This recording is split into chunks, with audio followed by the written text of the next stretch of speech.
Hola, ¿qué tal? Buenas tardes a todos. Mi nombre es Guillermo Guzmán, director de la Academia de Trading Advisor. Y pues bueno, iniciamos un nuevo episodio más de las entrevistas con expertos. El día de hoy tenemos el honor de tener a un gran economista financiero y amigo. De hecho, trabajamos juntos en el mismo grupo financiero y pues bueno, vamos a hablar de un tema bastante interesante. El tema que vamos a ver el día de hoy va a ser cómo es el proceso electoral en Estados Unidos puede comprometer la recuperación económica global. Realmente es un tema bastante interesante, ya que estamos muy cerca de presenciar estos fenómenos o estas elecciones que es en el mes de noviembre. Y pues bueno, ahorita, el día de hoy vamos a hablar acerca de estos temas, nuevamente con mi gran amigo Brian, que es un experto en la materia. Tenemos la fortuna de que él nos esté compartiendo algunas de sus perspectivas económicas y de inversión en los mercados. Y pues bueno, se los presento. Él es Brian, cuenta con una licenciatura en Economía por parte de la Facultad de Economía de la Universidad Nacional Autónoma de México y cuenta con una especialidad en Economía Monetaria y Financiera. En 2016 se incorporó a las filas del Grupo Financiero Banorte, en donde se desenvolvió en las áreas de asignación de mercados de dinero, capitales y fondos de inversión. Durante su estadía en Banorte participó en los procesos y difusión de los mercados de dinero y fondos de inversión entre Grupo Financiero Interacciones y Grupo Financiero Banorte en 2018. Actualmente se desempeña en el equipo de Middle Office de Capitales en Grupo Financiero Monex como asesor independiente para la gestión de portafolios de inversión y es director y fundador de The Economist Grid, espacio de discusión de noticias económico-financieras con la finalidad de acercar este emocionante mundo a todo aquel interesado en comprender qué es lo que pasa en México y en el mundo. Seas bienvenido. Muchas gracias, Brian, por tu tiempo. Guillermo, ¿qué tal? Muy buenas tardes. Al contrario, muchísimas gracias a ti por la invitación, por el espacio. Y bueno, espero sea un espacio enriquecedor, no solamente para nosotros, sino para aquellos que nos escuchan.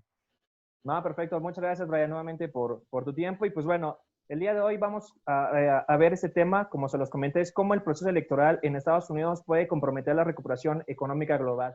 Pues justo el día de ayer, martes, salió en los titulares de varios periódicos en el cual John Biden elija a Kamala Harris como candidata a vicepresidenta. Pues se tomó mucho énfasis en este titular, ya que, pues bueno, habían comentado que, que puede ser la primera mujer vicepresidenta en llegar como tal, al Congreso. Y pues bueno, el día de hoy, como se mencionó, vamos a ver toda esta parte de cómo pueden afectar las elecciones electorales en los mercados, en la economía, ya que, pues bueno, venimos realmente de indicadores económicos bastantes, pues bueno, ya hemos visto el Producto Interno Bruto, el global, que tuvo un descenso de casi 4.6%. Por ahí también tuvimos varios países que tuvieron descenso. El más grande fue para España con 22.1%. Posterior a ella viene Francia con 19 y México con 18.9 de su contracción del Producto Interno Bruto. Pues bien, como hemos visto, los indicadores económicos todavía no son adelantadores para que podamos ver una recuperación en la economía. Y justo en el mes de noviembre, que estamos ya casi a la vuelta, pues bueno, van a empezar las elecciones electorales. Y bueno, y pues iniciando a esta entrevista, Brian, me gustaría pues realizarte una serie de preguntas. Si nos podías mencionar con tu expertise cuáles son tus opiniones, tus perspectivas hacia este caso. Y pues bueno, me gustaría iniciar con este primero, de qué hacen tan diferente a estas elecciones respecto a la anterior. Excelente pregunta y de hecho me gustaría empezar con justamente un detalle que mencionaste. Justamente el día de ayer John Biden, el candidato presidencial por parte del Partido Demócrata, nombró a Kamala Harris como su vicepresidenta o posible vicepresidenta en caso de que él llegara a la silla presidencial en Estados Unidos. El mensaje, tal vez, para muchos es que solamente están nombrando una persona y ya, pero el mensaje va mucho más allá. Primero se trata, como bien apuntaste, de la primera mujer de descendencia afroamericana que podría ocupar este cargo para Estados Unidos.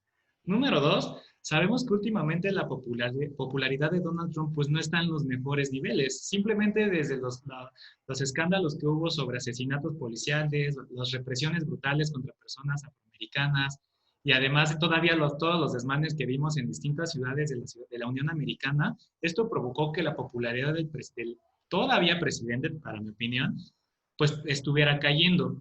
Cuando hizo este movimiento Biden, que ya lo había anunciado desde hace creo que parece un mes, está logrando afianzar la votación de comunidades que están a favor de los derechos de la mujer, comunidades latinoamericanas y a su vez también comunidades con rangos de edad altos. Eso es primero algo diferente en el caso de qué es lo que puede pasar en las actuales elecciones. Ahora, hace poco estaba platicando con alguien que decía, estas elecciones se me imaginan mucho al periodo cuando Barack Obama era entonces candidato y llegó a la presidencia. Y ambas personas llegamos a la conclusión de que sí, se trataba de un entorno macroeconómico difícil. Hay que recordar que justamente Barack Obama llega en el periodo 2008-2009, cuando se hablaba de la entonces crisis financiera subprime, que Sí. derivó en una crisis global. Y actualmente estamos pasando por una crisis económica que empezó, que sus orígenes los tuvo con parte de una crisis sanitaria. Sin embargo, también me gustaría señalar algo. Ujú. Cuando pensamos en Estados Unidos y de las crisis económicas, siempre estamos pensando también en que hay un país o un grupo de países que también son hegemónicos por parte en la economía mundial y que de alguna manera van de la mano con Estados Unidos. 2008-2009 fue muy diferente. ¿Por qué? Porque en ese entonces no había como tal un contrapeso ideológico, político y económico. En su momento tal vez se puede decir que la eurozona, pero la eurozona tiene un gran problema en lo que es su mayor virtud, y es que tiene una política monetaria unificada, mientras que no tiene políticas fiscales unificadas. Esto significa que lo hace perder credibilidad. Y hoy en día, ¿qué pasa? Tenemos un mundo no bipolar, me atrevería a decir que hasta tripolar, porque tenemos un Estados Unidos todavía como ente económico dominante, tenemos a una China que actualmente ya se podría decir que es la potencia número uno en materia militar junto con Rusia, es la potencia económica en materia industrial número uno, y además de que se está posicionando ya también como una de las economías, no solamente con mayor peso y actividad económica, sino también de alta especialización. Y yo creo que la actual guerra que tiene Donald Trump, porque no es Estados Unidos, sino Donald Trump con China, precisamente está marcando la pauta y eso está haciendo muy diferente al proceso electoral. ¿En qué sentido? En que parece que las decisiones, las promesas de campaña e incluso las medidas que podrían ejecutar cualquiera de los dos candidatos van a ser en función de que existen dos figuras, una que se llama Rusia y otra que se llama China. Eso lo hace tan diferente. Ok, perfecto, súper coincido contigo y justo lo que habías mencionado, yo creo que marcaste muy bien las diferencias de las elecciones que habíamos visto anteriormente con estas mismas y pues justo lo que habías mencionado, ¿no? Esta popularidad que tiene Trump y que está bajando poco a poco, justo la semana pasada habíamos visto los titulares en el cual había grandes movimientos en Chicago, que había saqueos, que había represiones, que de hecho estaban viendo la probabilidad de retirar porque había personal armado, bueno, en este caso militar, para reprimir toda esta parte de los movimientos en Chicago, que ahorita justo es el epicentro de los movimientos que se encuentran en Estados Unidos y que, bueno, todavía vemos esta situación, como lo has mencionado bien, bajando la popularidad de Trump.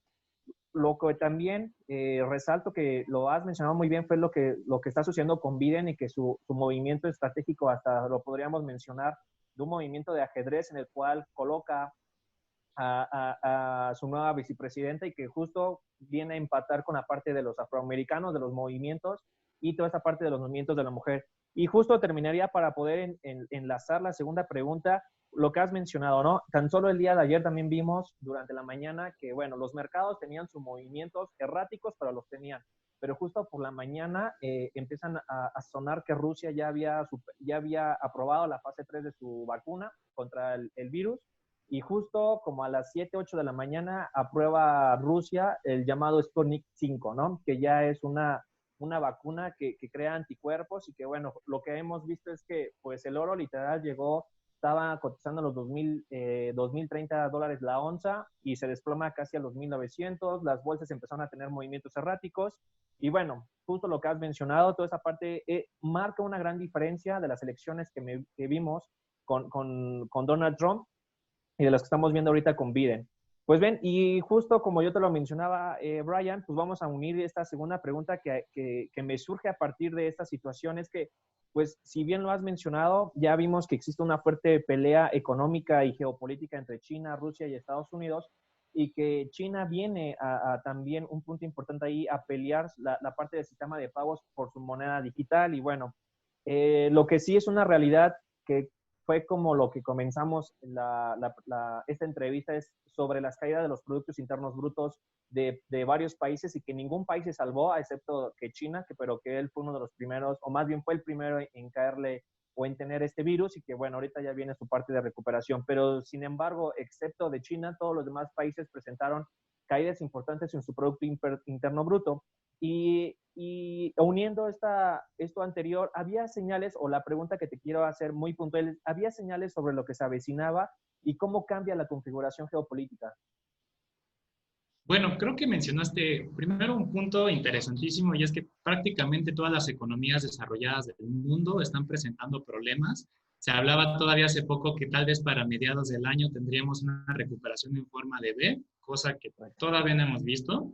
Tal vez el único que puede decir que sí tiene esta pequeña forma de V, y es más como una palomita de la famosa marca de tenis, Nike, es China, ¿no? Pero pues aún así sus números no son prepandémicos.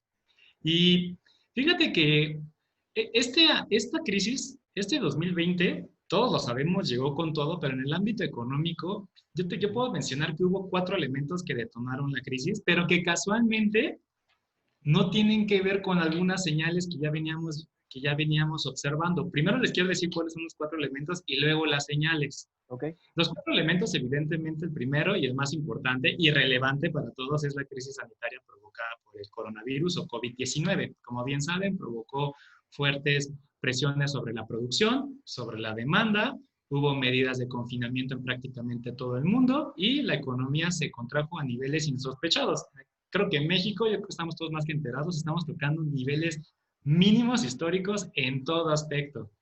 Luego, el segundo que me gustaría mencionar son las tensiones geopolíticas entre Estados Unidos y China.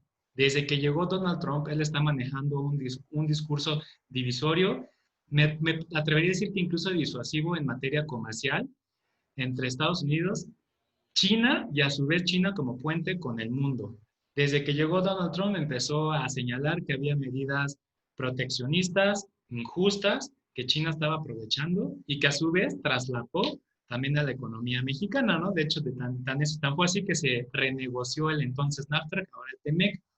El tercer punto, que podría decir que también exacerbó la actual crisis, fue las diferencias entre la OPEP y Rusia. Como bien sabemos, la OPEP es un cártel que maneja básicamente las llaves del petróleo, manipula la oferta y a través de la manipulación de la oferta busca manipular los precios. Sin embargo, un gran productor de petróleo que casualmente no es miembro de la OPEP, que se llama Rusia, se opuso en su momento contra las medidas de extensión de recortes de producción de petróleo, porque ¿quién era el gran beneficiario de esto?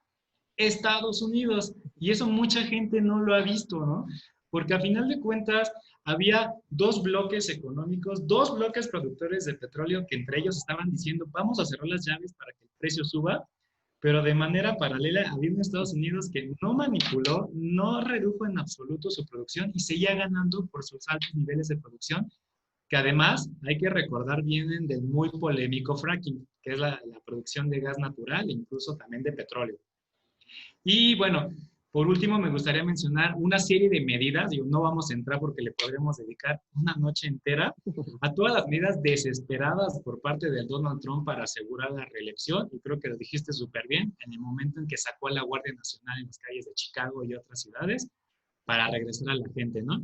Pero ahora, yo decía que estos elementos son los que exacerbaron la actual crisis económica, pero no necesariamente nadie esperaba que la crisis llegara por alguno de estos 4.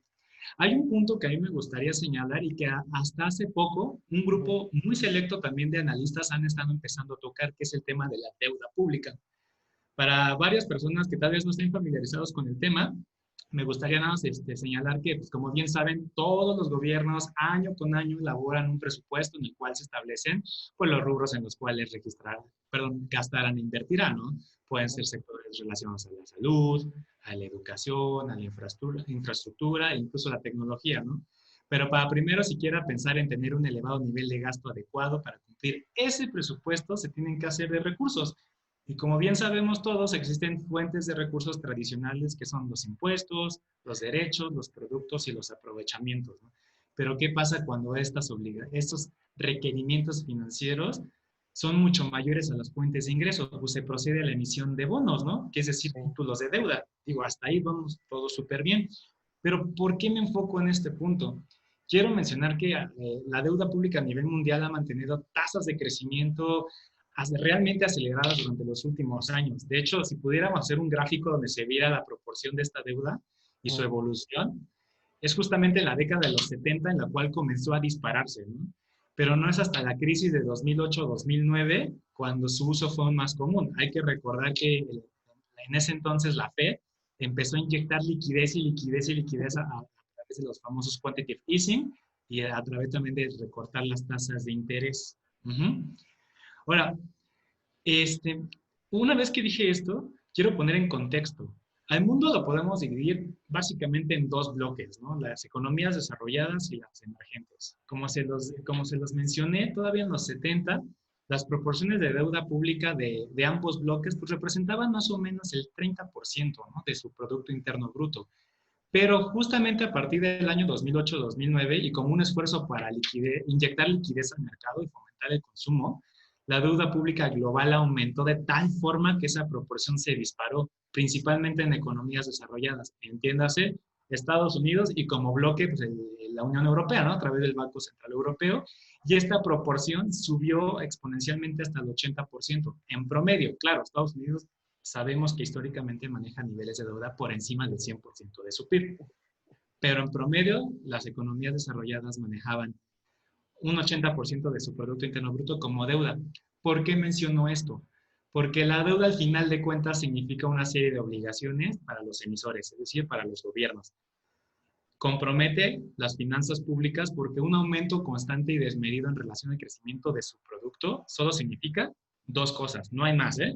Distracción de recursos públicos para el pago de la deuda pública y por otro lado, bueno, evidentemente sus intereses, y por otro lado, aumenta la probabilidad o el riesgo de impago. Actualmente hemos escuchado que Argentina justamente hizo esto. Empezó tanto a emitir deuda, también por un manejo pues irresponsable de sus finanzas públicas que del plano la probabilidad de impago de sus bonos junto con los venezolanos son de los más altos. Sus primas de riesgo son totalmente altos, ¿no? Y además, quiero mencionar que antes de la crisis sanitaria de este 2020, los niveles de deuda de economías desarrolladas como Estados Unidos superaban el tamaño de su Producto Interno Bruto, como ya lo habíamos mencionado, pero en promedio los niveles prepandémicos de esta relación era de un 105 a un 110%. A raíz de todas las medidas para mitigar los efectos del coronavirus, mitigar tal vez los efectos nocivos del aumento constante del desempleo, subvenciones, transferencias, programas sociales y esto, todos los gobiernos, salvo México particularmente, pero todos los gobiernos del mundo han estado emitiendo deuda, y esta proporción en cuestión de 6 meses, ¿te gusta 6 meses? Pasó del 110 al 130%. Es exageradísimo. Estamos hablando de que es posible que apenas estemos saliendo de la crisis que actualmente nos provocó los 4 elementos con los que empecé y tengamos tal vez una posible burbuja de deuda. Nada más para poner en contexto a todo el mundo, 130% es mucho o es poco, les puedo decir que el único momento en la historia en que se ha visto estos niveles o esas proporciones de deuda respecto al PIB fue en la Segunda Guerra Mundial. Entonces, está de cuidado, ¿no? Y bueno, y algo que todos los expertos han comentado es que también ya nos hacía falta una crisis. Digo, no estoy diciendo que era necesaria, pero como parte del fase económico o fase del ciclo económico, pues sabemos que es como una onda de radio, ¿no? Donde hay fases de crecimiento, de expansión, de desaceleración y recesión, para después repetir el ciclo. Desde la crisis del 2008-2009, estuvimos en una fase de expansión económica que duró prácticamente 11 años. Es muchísimo, cuando en promedio estamos hablando de fases de expansión económica de 7 a 8 años. Vivimos una serie de muchos y muchos nuevos máximos históricos en todas las bolsas del mundo. México, incluso, que hace todo el año y meses tocó las 50,000 unidades en el IPC, que hoy en día están más lejanos que nunca, pero que curiosamente crearon y fortalecieron lo que se podría decir que hoy es una nueva clase media, ¿no?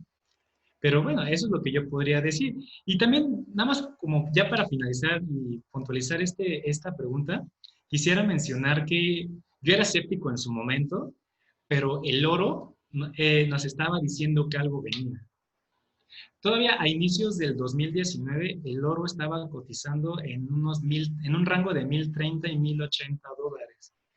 A los 3, 4 meses después empezó a cotizar en los 1,300 dólares. Y todavía no se hablaba de una crisis pandémica, no se hablaba de desaceleración global, no, simplemente se hablaba de que la fase del ciclo económico se estaba acabando porque China ya no estaba creciendo como antes estaba creciendo. Entonces, para redondear simplemente lo que me dijiste, ya venía el golpe, pero estábamos volteando hacia un lado y nos llegó por otro lado. Pero eso no lo hace menos dramático de lo que es actualmente.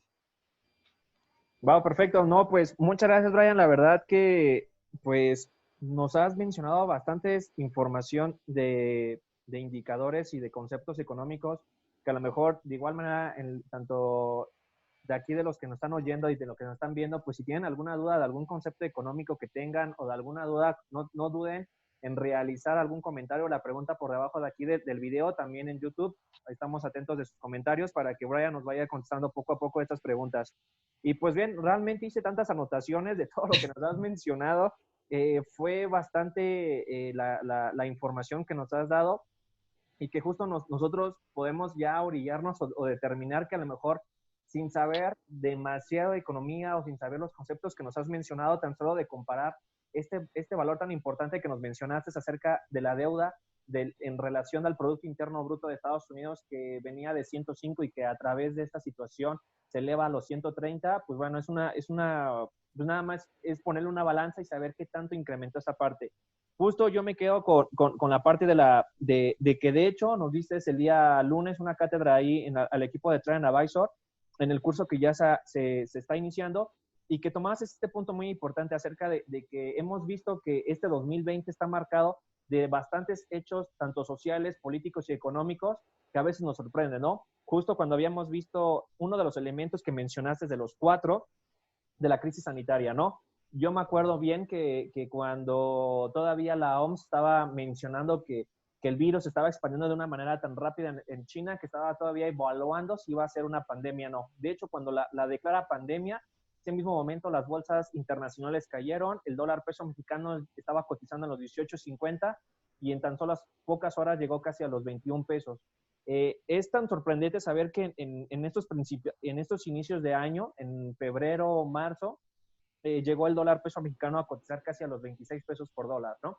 Entonces, bastante información nos dio. Lo que no has mencionado tú, esta pelea que ha mantenido la enfrentación de Estados Unidos con China en cuanto a los aranceles y que a lo mejor existen varios memes por ahí, a lo mejor de que nos puedan visualizar cómo era esta guerra, que cuando Apple bueno, más bien China saca a Apple de su mercado y Huawei también empieza ya a retirarse. Entonces, justo empieza a tener esta guerra comercial con Estados Unidos y China desde mucho antes con los precios arancelarios, pero se intensifica cuando existe o cuando se tocan con estas empresas. Y bueno, lo que has mencionado tú acerca de la OPEP, que también vimos una importante reducción del precio de los precios petroleros, que justo habíamos visto hasta que los precios de los futuros llegaron a valores negativos y que tú es lo que viste es que es todavía una parte estratégica de Estados Unidos que, bueno, al fin de cuentas fueron los beneficiados.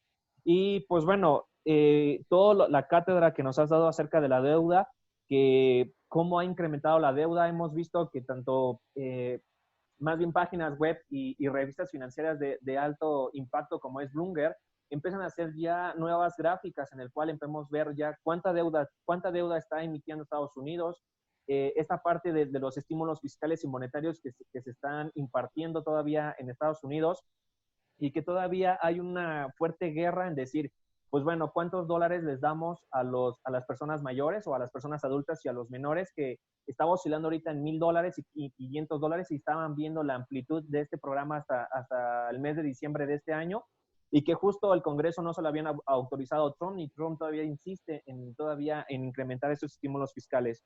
Y pues bueno, lo que lo has mencionado, toda la parte de la deuda, de los incrementos de los productos, de la deuda en relación al Producto Interno Bruto, y que lo has mencionado tú, yo creo que también habíamos visto esta parte del precio del oro, en donde ya realmente no bajaba de los $1,000 y que estaba oscilando entre los 1,000, 1,300, y que justo acabo de realizar un pequeño análisis de lo que fue el oro, la plata, algunos bonos gubernamentales y el llamado Bitcoin, que a lo mejor sí es una moneda de alto riesgo, pero y bueno, algunos ETFs que son fondos de inversión como tal, también que Brian se especializa en estos fondos de inversión, que han tenido un rendimiento mucho mayor a la bolsa, mucho mayor a diversas acciones que se han encontrado en un mayor nivel de riesgo y que nosotros no podemos determinar si nos puede dar un rendimiento a mediano o largo plazo y mucho menos si el riesgo que nosotros conllevamos a realizar una compra en tal acción nos puede llevar a tener esta pérdida, ¿no? Y pues bueno, después de esta cátedra en la segunda pregunta que le hicimos a Brian, me gustaría que sin salirnos de esta línea de la deuda pública y que como lo has mencionado muchos analistas, en particular también yo y un gran amigo maestro, el maestro Humberto, habla acerca de una gran burbuja especulativa, una gran burbuja de deuda de lo que hemos estado viendo y que nos has explicado, pero ahora dinos, Brian, ¿qué relación tiene la deuda, esta gran burbuja deuda pública con las elecciones que se nos avecinan en el mes de noviembre? Bueno, yo creo que el calificativo que dio el profesor Humberto, que decías, es una burbuja especulativa sobre deuda, son las palabras más adecuadas precisamente de qué es lo que está pasando, ¿no? Hay una máxima que dice, too big to fall, ¿no?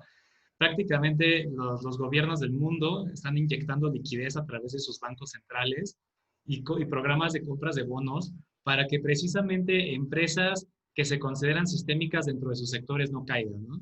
Ahora, ¿cómo lo relacionamos justamente con el tema de las elecciones presidenciales en Estados Unidos, ¿no? Bueno, primero hay que destacar, las elecciones presidenciales de Estados Unidos no solamente le competen a los ciudadanos norteamericanos y en dado caso a los países vecinos como Canadá y nosotros México. A final de cuentas, de saber quién va a llegar a las elecciones, quién va a llegar a la presidencia, va a determinar primero con qué Estados Unidos se va a relacionar el mundo y con qué Estados Unidos la región de Latinoamérica y México va a tratar, ¿no? En temas de deuda, actualmente estamos viendo que precisamente bajo este contexto, esta coyuntura de crisis, de tensiones geopolíticas, donde incluso ya está marcado, según, bueno, esto según versiones de los programas de contrainteligencia de Estados Unidos, ya incluso países, los denominados dos potencias que mencionamos que era China y Rusia, ya marcaron ellos quiénes son sus favoritos.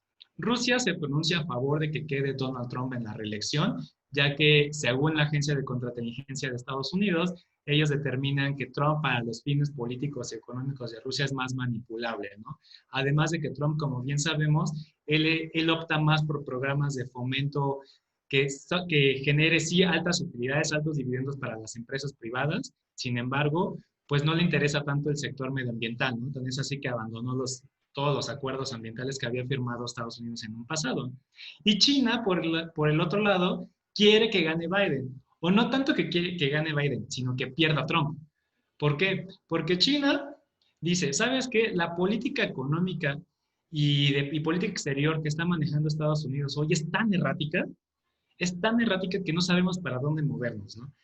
Y yo creo que lo hemos visto en forma de memes incluso, porque ya vemos que la discusión se bajó a aplicaciones de video, aludiendo que son temas de seguridad nacional. Ahora, pero ¿cómo lo vinculamos a los temas de la deuda? Súper sencillo. Con tal de fortalecer e influir sobre el electorado, Biden está haciendo promesas de campaña en materia económica muy, muy agresivas, que a final de cuentas representan todavía una política de gasto muy expansiva, muy ambiciosa, pero que a su vez puede comprometer las finanzas públicas y la credibilidad, no solamente de que puedan pagar los bonos, sino, tío, sabemos que Estados Unidos puede imprimir billetes a diestra y siniestra, pero eso es un problema. Para aquellos conocedores de política monetaria, Estados Unidos está cayendo en el problema de monetizar su deuda, imprimir más billetitos, poner a trabajar la máquina, pero esto al final de cuentas le resta credibilidad. Y Guillermo, que aquí es el experto de monedas, no me dejará mentir. El euro últimamente ha tenido una apreciación respecto al dólar y el dólar a su vez ha perdido una fuerza impresionante respecto a muchas monedas del mundo, precisamente porque está perdiendo esta credibilidad.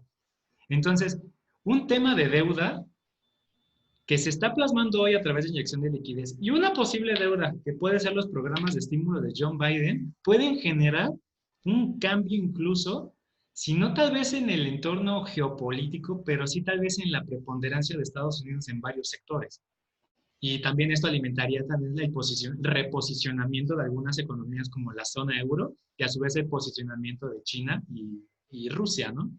Ahora, en el caso también de Donald Trump, como sabemos, él opta más ahorita por tratar de ganar adeptos porque al final de cuentas sus medidas para pues, tratar de influir también sobre el electorado norteamericano, pues son un tanto desesperadas. Él actualmente muy inteligente, hay que aceptar que es una persona sumamente inteligente, es un empresario de abolengo, todos conocemos su historia empresarial y al final de cuentas el hecho de que esté en la presidencia se lo atribuimos a parte de este gran éxito y esta gran experiencia, es que él está sabiendo capitalizar los problemas y las divisiones que hay en el Congreso actualmente. Tenemos más de 2 a 3 semanas platicando sobre el quinto paquete de estímulos fiscales que actualmente no ha llegado. Tal vez en este momento, en lo que tú y yo hablamos, llega, pero sabes que lo dudo, porque vemos una división muy importante entre ambos partidos, y no solamente entre ambos partidos, sino al interior del partido republicano y Donald Trump, que es quien lo respalda. Y Donald Trump ahorita está optando también por aumentar mucho la deuda. El Partido Demócrata quiere hacer un paquete de estímulos muy ambicioso, me parece que cerca de 2.000 millones de dólares. Donald Trump tal vez no está pugnando por un paquete de estas características, de esta magnitud, pero sí está en favor de seguir aumentando los bonos emitidos para dar apoyos a empresas y apoyos a familias, ¿no? Mientras que el Partido Republicano, que es el mismo partido del presidente, está diciendo, no, ¿sabes qué? No podemos seguir haciendo eso porque ellos ya están viendo que se están comprometiendo no solamente su capital político, sino incluso las finanzas públicas del país, ¿no? Ahora, también, ¿por qué podemos atribuir ese tipo de medidas? Bueno, también el impeachment. El impeachment también ya es un tema que se nos olvidó, que lo mejor que le pudo pasar a Donald Trump fue que justamente cuando estaba sonando el impeachment, llegó el coronavirus. Pero si bien lo que no perdió de capital político por cuestión de que lo salvó el coronavirus, ya lo perdió por este pequeño salvavidas, porque al final de cuentas las críticas que actualmente está recibiendo es que fue un presidente, un estadista que actuó tarde, que está dejando que prácticamente Estados Unidos ocupe el lugar número 1 en caso de muertes infectados por coronavirus, y además de que estamos viendo que sus planes y sus intenciones de reapertura de la economía pues están viendo muy comprometidos por los temas de los contagios. Y nuevamente, sin sonar a repetición, la única herramienta que le está quedando a Trump en este momento es la emisión de deuda, pero está comprometiendo su posible mandato y estabilidad de finanzas públicas y credibilidad del dólar en su posible, repito, mandato, de ya reelecto. Tal vez ahorita, ¿no? Pero reelecto, si llega, tendría una serie de problemas de credibilidad y más que nada el posicionamiento del dólar en el mundo se vería muy, muy, muy afectado. No, súper, perfecto. Nuevamente, igual, Brian, por esta tercera cátedra de la pregunta que te acabamos de realizar, yo nada más voy a ahondar en esta parte de lo que has mencionado acerca de la apreciación de lo que ha tenido el euro y con respecto a lo de las monedas que han caído respecto al dólar. Y bueno, hemos visto que hay un índice que a mí me gusta bastante, que al momento de que nosotros empezamos a operar en estos mercados de divisas, pues yo me enfoco muy bien en la parte del llamado DXY, que es este índice que evalúa de una canasta de divisas de las llamadas de las DEG, que son las de derecho especial de giro, y que bueno, entre ellas está el euro, la libra esterlina, el yen, el dólar canadiense, el franco suizo, y que hemos visto que a diferencia, o más bien que hemos visto que estas divisas se han apreciado con respecto al dólar, pero no es así. Bueno, han escuchado decir, oye, ¿sabes qué? Pues nuestra moneda se ha estado apreciando porque a lo mejor nuestros indicadores económicos son mejores que Estados Unidos y demás, pero no es así, no podemos mencionar así de que nuestra moneda se nos puede estar apreciando respecto al dólar porque nuestros indicadores económicos han mejorado, sino lo que has mencionado tú, justo es eso, ¿no? De que esta deuda o esta emisión de deuda que está llevando o que está haciendo Trump está orillando al dólar a perder un gran terreno que dentro de este índice llamado DXY tiene valores de 0 a 100, obviamente tiene valores más de 100, pero es complicado que llegue, que hemos visto que durante la crisis subprime del 2007-2010, hemos visto que este índice llegó a un máximo de 85 puntos, sin embargo, hemos visto que ha tocado ya los 90 puntos, los 89 puntos, y que a lo mejor con comparación también con el índice que es el índice de volatilidad, pues también hemos visto esta marcación importante.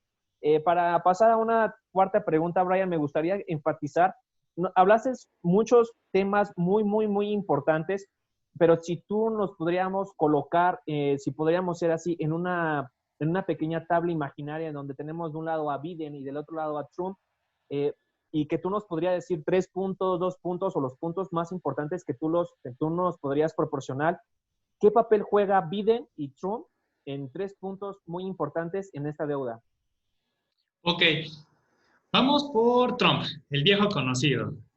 Trump actualmente en materia de deuda no le está interesando cuánta deuda se puede emitir, pero más que nada de la deuda, él está también manejando un esquema de financiamiento para mí un tanto peligroso, que es el tema de prescindir de recursos. Él actualmente está también considerando una orden ejecutiva en el que dice que va a aplicar un recorte a las ganancias sobre capital. E incluso también ya estaba también considerando una orden ejecutiva para aplicar recortes sobre impuestos sobre la nómina. Es decir, voy a aumentar deuda por un lado y además voy a sacrificar ingresos por otro. Yo creo que esa es una movida que sí le puede generar mucho capital político, pero que en términos de finanzas públicas y del DXY compromete mucho al dólar.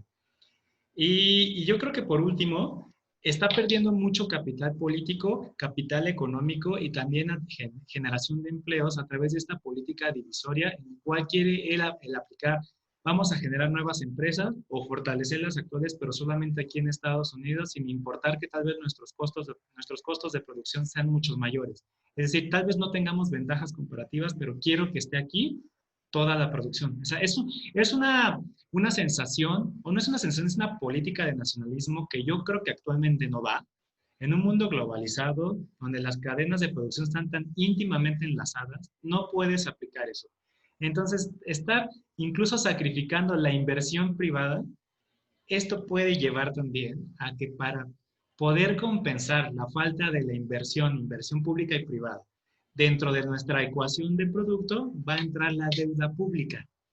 Entonces, yo creo que eso es la postura que podamos decir que Trump está manejando en temas de cómo está llevando las finanzas públicas del país, cómo actualmente no ha habido resultados en materia económica independientemente de la crisis y cómo en un futuro lo puede comprometer.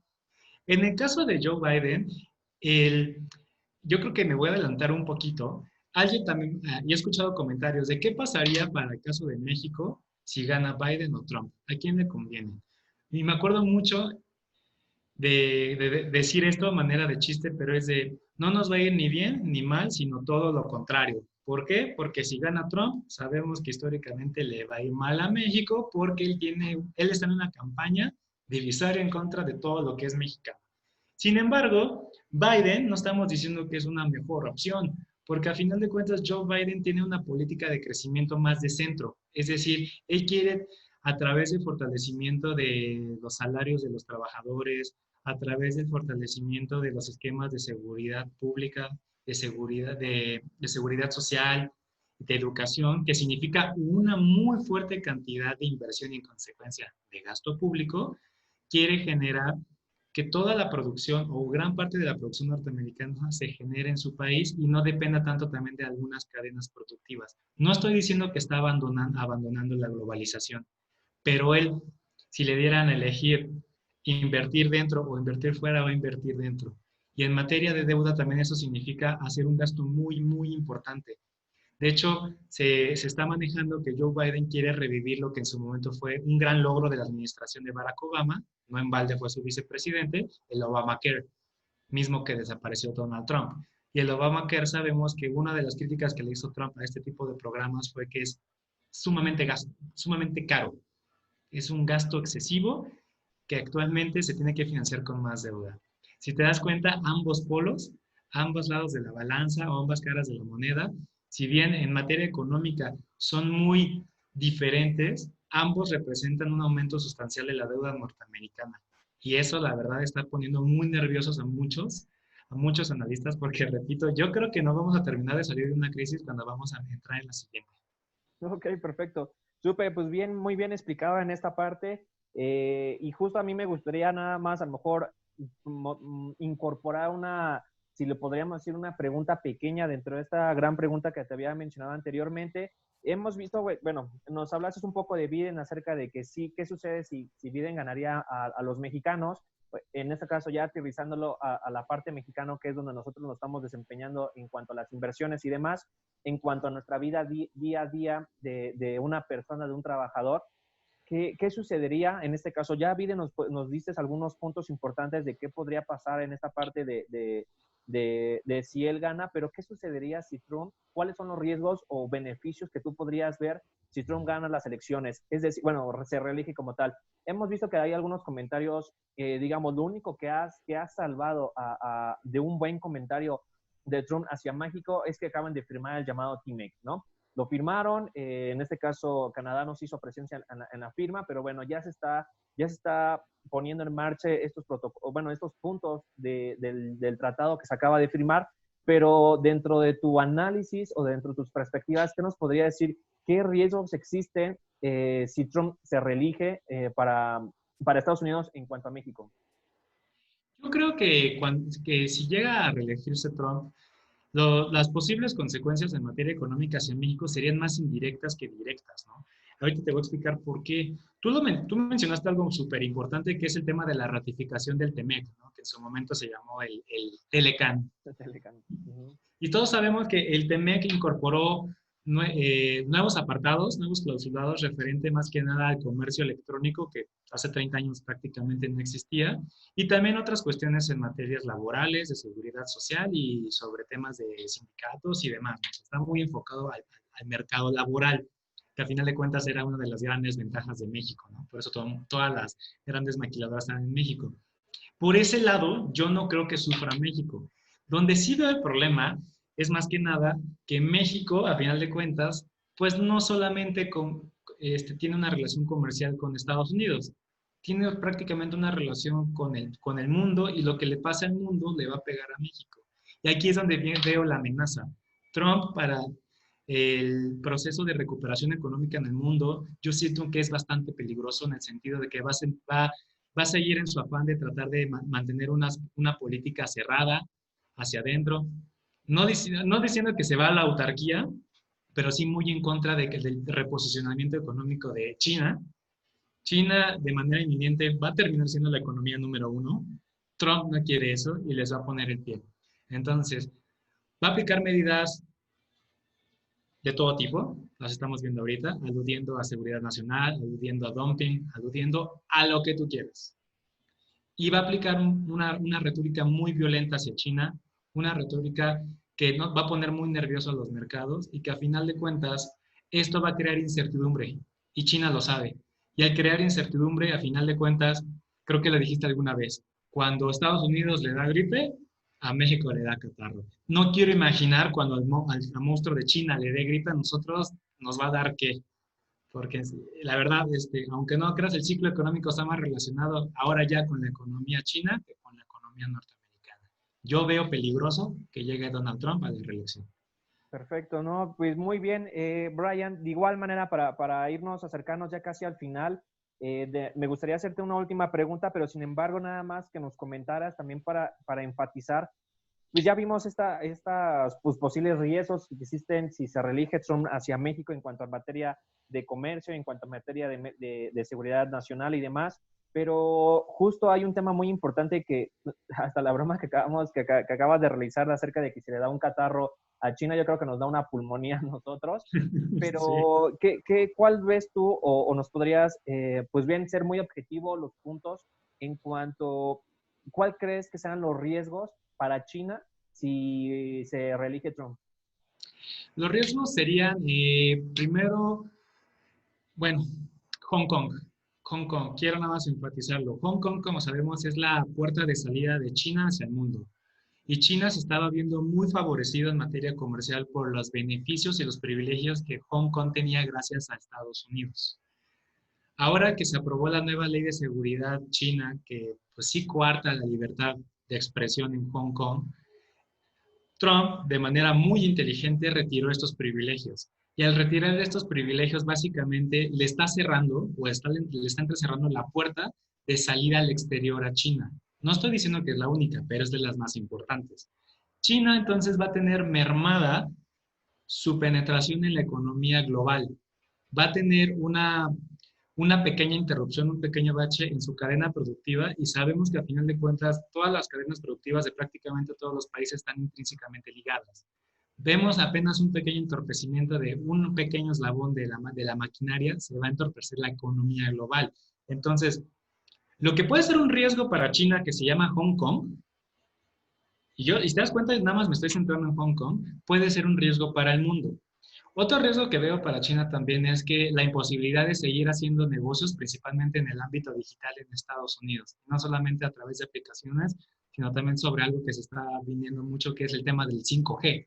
El 5G sabemos que es básicamente un avance tecnológico que permite una mayor transmisión de datos y a su vez que también genera muchos impactos, no solamente en materia de comercio electrónico, sino también en materia de salud, de innovación, de desarrollo, incluso en el ámbito médico. El 5G llegó para revolucionar básicamente toda la vida en todos los aspectos, pero él es la punta de lanza en este momento es China. Si Trump sigue en su afán de tratar de detener a esta pequeña, ahora sí que este pequeño gran gigante que es China, vamos a ver ahí entorpecido también el proceso y el dinamismo de la economía como tal. Esos son los riesgos que yo veo para China y el mundo. Súper, perfecto, ¿no? Pues bien, yo creo que enfatizaste y concretaste bien esos riesgos que podemos observar nosotros en China, o más bien, sí, exactamente, para China, si en este caso se reelige Trump. Y bueno, ya orillándonos un poquito al final, realmente me gustaría, yo justo el día de ayer, vimos unos movimientos fuertes en las bolsas internacionales, en el cual, pues bueno, el Nasdaq ya regresa nuevamente por debajo de los 11,000 puntos. Hemos visto que el SP 500, una de las bolsas más importantes de Estados Unidos, ya empieza a perder el terreno de los 3,300, empieza a bajar otra vez a los 3,100. Justo lo que habíamos mencionado acerca de lo que es el oro. El oro hemos visto que ha llegado a valores máximos no vistos desde el 2011, llegando a los $2,000 por cada onza. La plata rompiendo sus récords de $25 la onza. También hemos visto ahí bastantes acciones que a pesar de que están dentro de una ola especulativa de, por ejemplo, de Tesla, de Amazon, de Facebook y de los reportes trimestrales que estuvimos inmersos durante semanas, podremos llegar nosotros a mencionar que vivimos o hemos visto valores o precios máximos históricos no antes vistos si estamos inmersos dentro de una crisis económica y que justo hemos platicado varios amigos y también ahorita contigo, que si de cierta manera existe esta parte de la divergencia entre los índices bursátiles o la economía financiera o la llamada ficticia, como lo menciona Minsky, y la economía real que está basada en toda la parte de la producción, ¿tú qué perspectiva nos puedes dar acerca de esta gran divergencia que existe entre el mercado financiero, el llamado mercado ficticio, y el mercado real? ¿Por qué, por tus perspectivas o tu experiencia, crees que exista esta divergencia entre lograr nuevos máximos y los productos internos brutos se desploman al despeñadero? Bueno, yo creo que lo dijiste perfectamente, la divergencia que estamos viendo entre la economía real y como bien, bueno, señala de manera pues un poco irónica Hyman Minsky en varios de sus libros, que es la economía ficticia, que nosotros conocemos por siempre en la inversión en cartera, esas divergencias precisamente se explican por el tema de la deuda.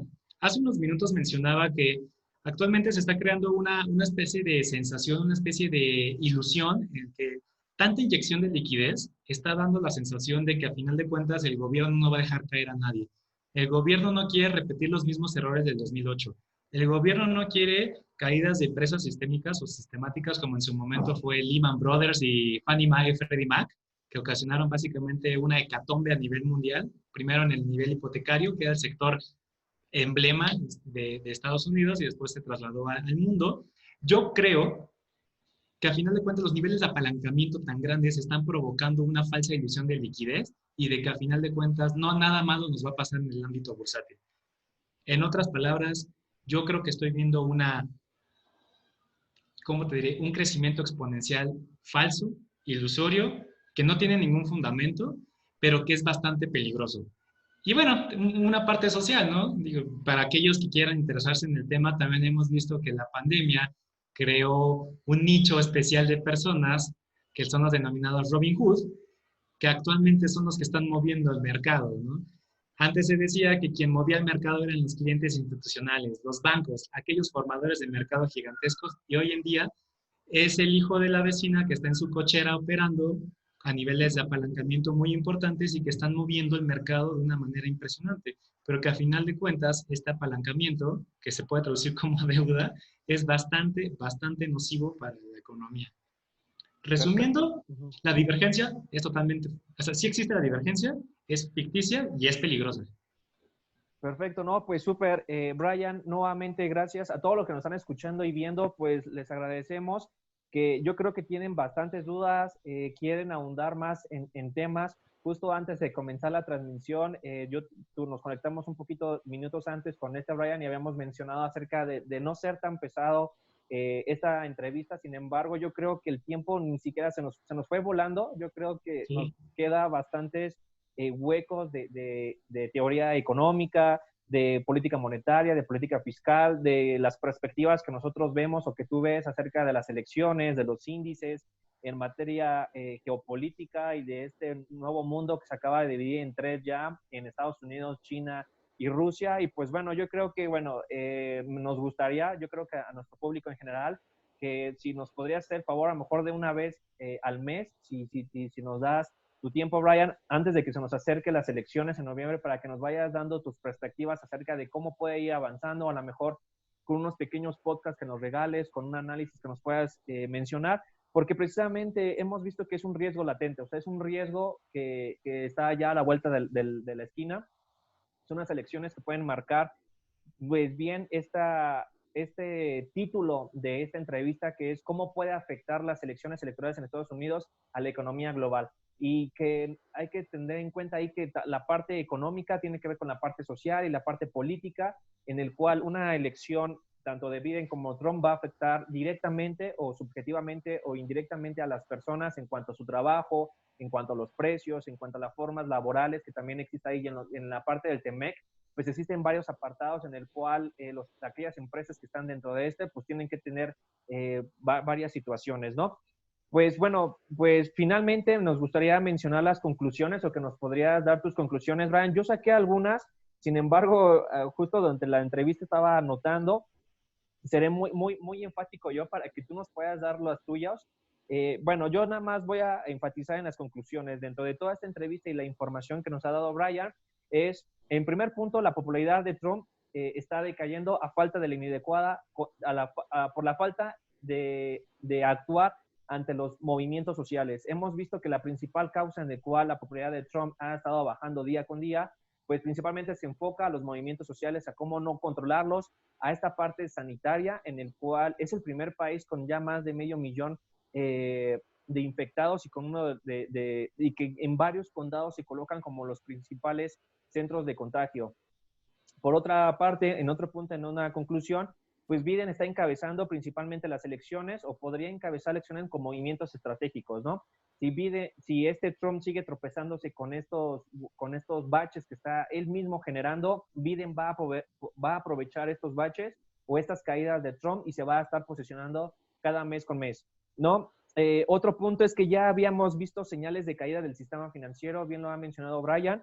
Estos 4 elementos basados en las crisis sanitarias, en la parte de la guerra China-Estados Unidos, con la parte de la OPEP, este cártel que es un importante concepto que ahorita, pues, siendo muy sincero, lo he escuchado por primera vez por Brian, que es este cártel de la OPEP.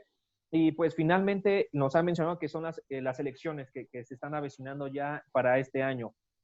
Por otra parte, pues este tema tan importante que a mí me gustaría que le diera yo el espacio a Brian para que nos explicara sus conclusiones de la deuda pública y pues finalmente esta divergencia que hemos visto de la economía real y con la economía ficticia. Pues bien, Brian, no sé si tú nos podrías enfatizar o puntualizar tus conclusiones. Bueno, bueno, antes que nada, resumiste muy bien todo, ya están las conclusiones hechas, ¿no es cierto?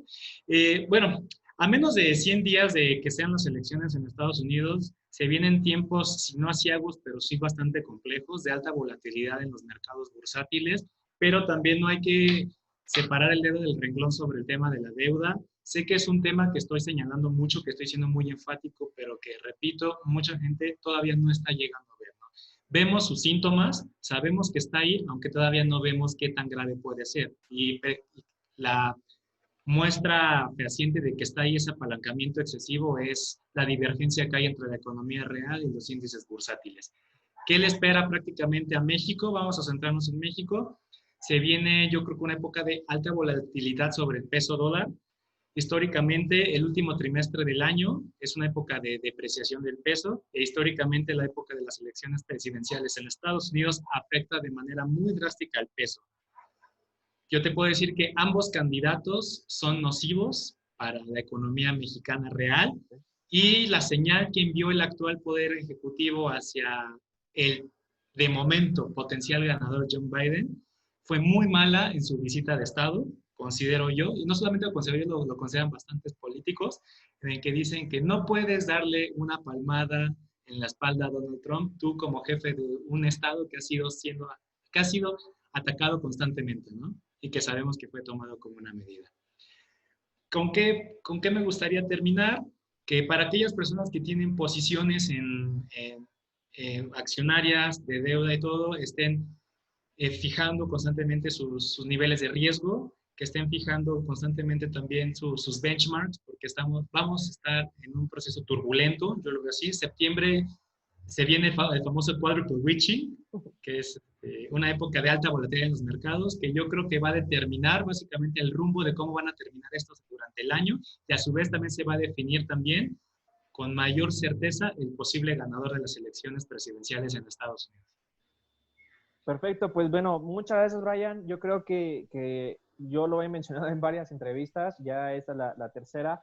Pues yo creo que voy a cambiar ya el título porque realmente son cátedras, son grandes conferencias que nos han brindado, en este caso tú, Brian, un experto en materia financiera y monetaria, que justo eres el mejor para poder explicarnos este tema de la relación de las elecciones con la parte de la deuda de la economía global en sí. Pues bien, les agradezco realmente a aquel público o a aquellos públicos que nos están escuchando, viendo que hayan llegado al final de la transmisión y agradecerles por el tiempo. Y si tienen cualquier duda, nos pueden contactar en la parte de abajo. Bueno, si tienen algún comentario, realizarlo aquí en Facebook o bien en YouTube. Con todo encantado, un servidor, Brian, nos va a apoyar en contestarlo. Y de igual manera, me gustaría que, Brian, nos dijeras, pues bueno, de igual manera, al inicio de la transmisión, nos mencionaste que eres director y fundador de Economy Script. Si nos podrías dar números de contactos, páginas que nosotros podamos, o más bien el público en general se quiera acercar a ti precisamente para no hacer esta triangulación de información, que te sigan y demás, si nos puedes brindar esta información.